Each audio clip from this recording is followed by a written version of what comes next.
Welcome to part 3 of how to become a truck driver.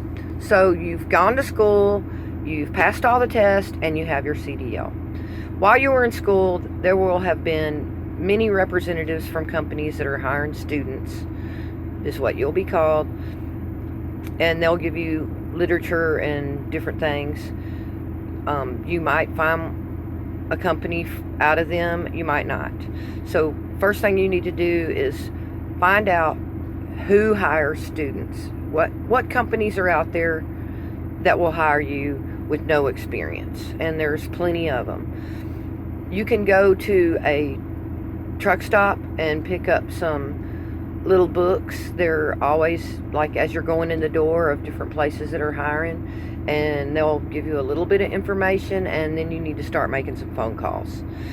Now, there's 3 major things that I would look at first. Is number 1, their pay,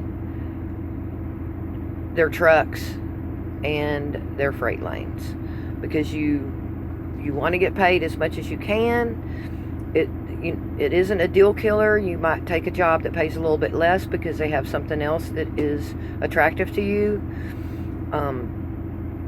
They might have, different trucks, different freight lanes, different types of trailers that you're going to be pulling, what kind of freight you're going to be pulling. So I don't want to influence you on whether you want to pull a reefer or a dry van or a flatbed, even though I love flatbeds. But there's flatbed companies out there that I wouldn't work for. And I have pulled a reefer, but I wouldn't pull one now to save my life. I would just quit. But that's just me. So let's just stick to the facts. Their pay. I mean, you're there to make money. You're not there to live in a truck. So you need to know how they pay.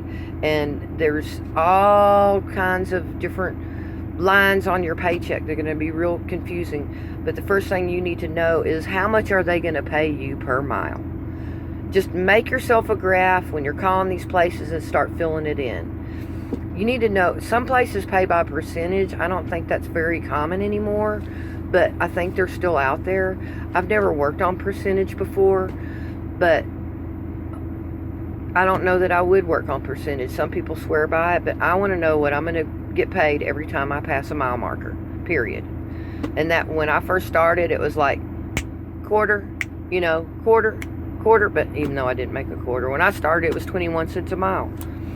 Anyway, find that out and find out what their pay periods are. Now, if you went to work for my company, it would take you a month to get your first paycheck. We get paid on the 15th and the 30th every month, so it's not even like every 15 days. So find that out. Then there's accessorial pay, which is other things that you can get paid for, like layovers. If they have layover pay, find out how much it is. Find out how long you have to lay over before you're going to get paid the layover pay. Here they say I have to be laid over for 48 hours to get the first layover pay, which is $100. Now that's, a little bit kind of fluid on how that works, but find out how long you gotta sit on your butt before they're gonna give you some money. There's also breakdown pay. Our breakdown pay is $150 a day, so it pays more, and there's no waiting. It kicks in right away because you're there, you're in the truck. You may or may not be under dispatch and your truck is broken down, and they're gonna pay you for waiting for it to get fixed. They also pay for the hotel and meals. There's also detention. Now, I can't remember ever really getting paid for detention. Now, if this company says they're going to pay you for detention, it's probably a lie. Anyway, then there's stop pay. Say like you have to go 2 different places to get loaded, and then 2 different places to deliver. So you've stopped 4 times. And most places will say your first and last stop are free. So you get stop pay for 2 stops. And you need to find out how much it is. It may be $25, it may be $50, $100, it might be $10. It might start out at $25 and go down. If you have multiple stops, write it all down. Then you need to find out about, there's tarping pay too, and some places pay securement. We don't get paid for securement, but we get paid for tarping. Then there's also, it's not pay per se, but you need to know if they're going to pay for you to scale your truck out to make sure you're not overweight, and how you're going to pay for it, whether it's going to be on a fuel card or on a cash reimbursement type of deal. And you need to know when the fueling is a whole separate thing, and they're not going to like answering these questions when you call them on the phone, I'm telling you right now. But you need to know, and if they won't answer your questions, ask for somebody who will, or talk to one of their drivers, because this may be a deal killer or a make or break a deal. Now, when you go and buy your fuel, you will go to the pump, and when you slide your card, that pump will start asking you questions. You need to know if you can get extras when you buy your fuel, like oil or antifreeze or windshield washer fluid or things like that. Now, I can get additives, I can get antifreeze and washer fluid, but like if I need oil, I can't get oil, so I have to buy that and get reimbursed. And then also you'll be asked if you want a cash advance, so you need to learn your company's cash advance policy. So like you need the money to buy that oil, and you need to know how much they would allow you to get off of your card. You might have to call them and get them to put it on your card and then pull it off when you fuel. It'll ask you on the pump, and you punch it in, and then when you go to get your receipt, then they give you your cash. So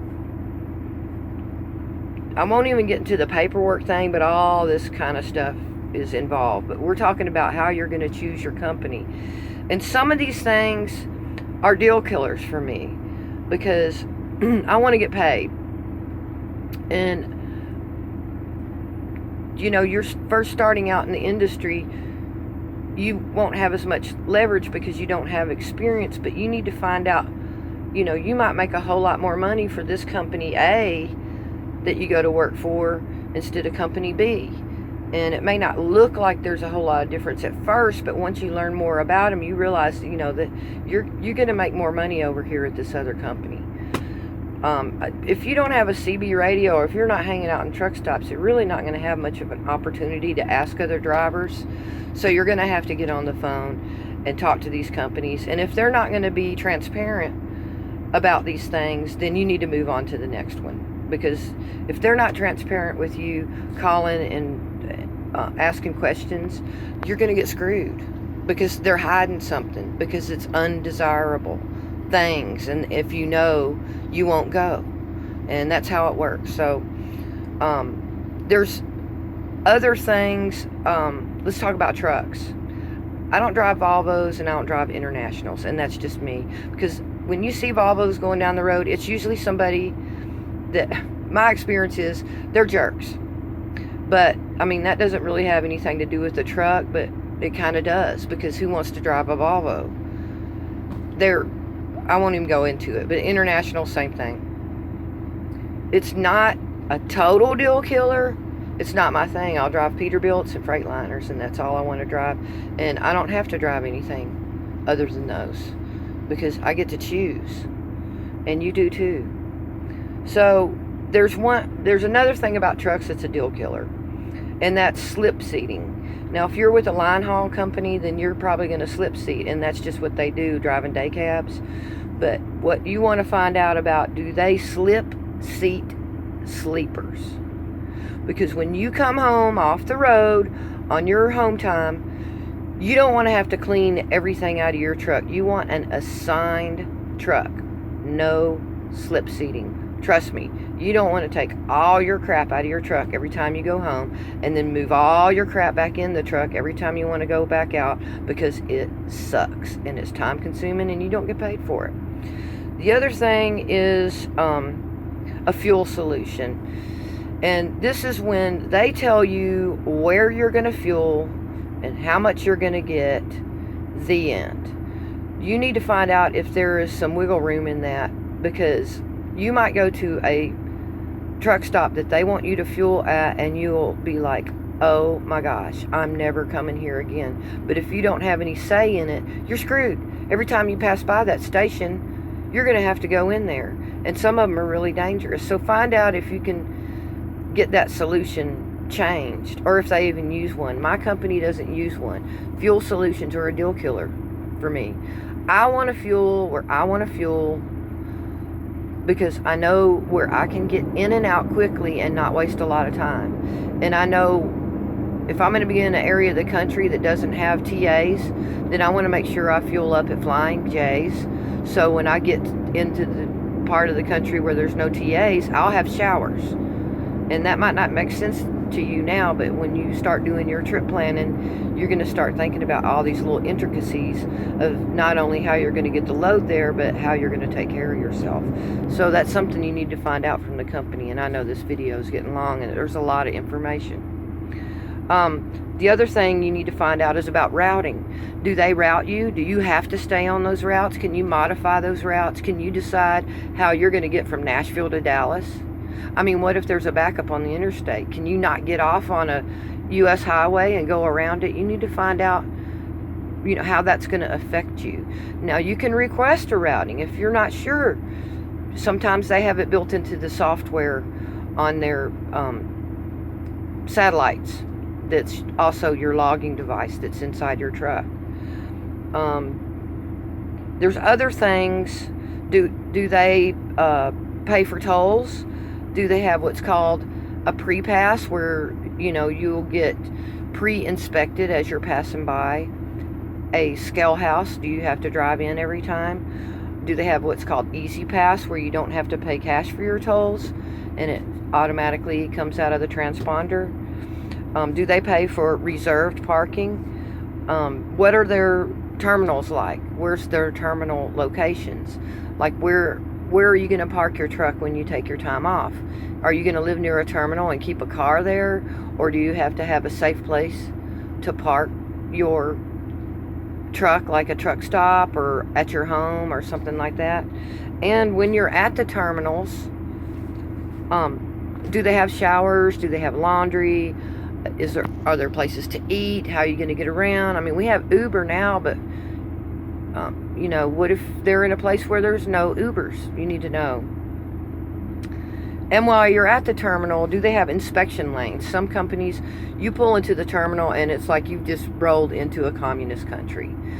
I've worked at a place, you roll in, there's like this guard-like shack, but they're not guards, that you roll in and they have windows, they take your bills away. You have to go into an inspection lane, and sometimes the lane is long and you're tired and you're going to have to sit there in your truck waiting in line, inching forward, going in, and then they inspect your truck and maybe fix a few things. And this is all before you can get something to eat or get a shower. And they might even just want you to go in there and buy fuel, and you're trying to get something delivered.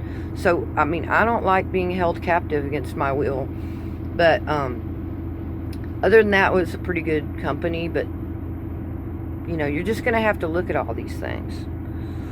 What's your accessibility to management? It bothers me when you have a dispatcher and you can't even talk to him in person. I mean, a lot of these places, the dispatchers are behind glass because there's a history of, them getting the crap beat out of them. Excuse me.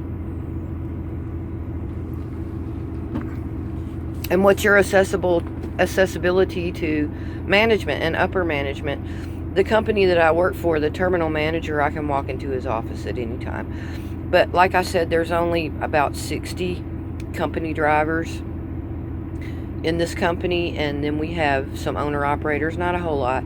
And then there's a Canadian division, and they have a whole different hierarchy of management. So those are just a few of the things.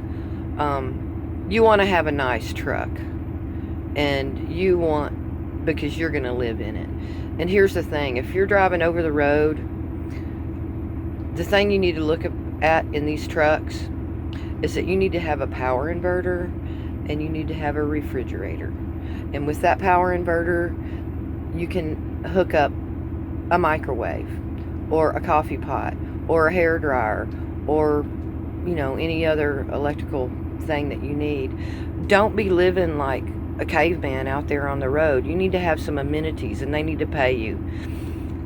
They need to, if they're not in the truck and you request them, they should put them in. So, I mean, I'm getting ahead of myself, but these are the things you need to be asking questions. Every single thing about pay. What kind of customers that they have. I don't like pulling reefer because you have to go into grocery distribution centers and you have to sit there forever, and I don't like doing that. But excuse me, if you're first getting started, you know, it might be something that you want to do, because the other things line up to what you want: the pay, the truck, the freight lane. And then just get out there and get you some experience, and try to make a good decision. Try to stay with him for the first 2 years, and then get out there and get you a super killer job, because they're out there. Because I have one and I love it. And I'm trying to talk fast. This has gotten to be really long, and I'm so sorry. But you can ask questions and I will try to answer them. Thanks, bye.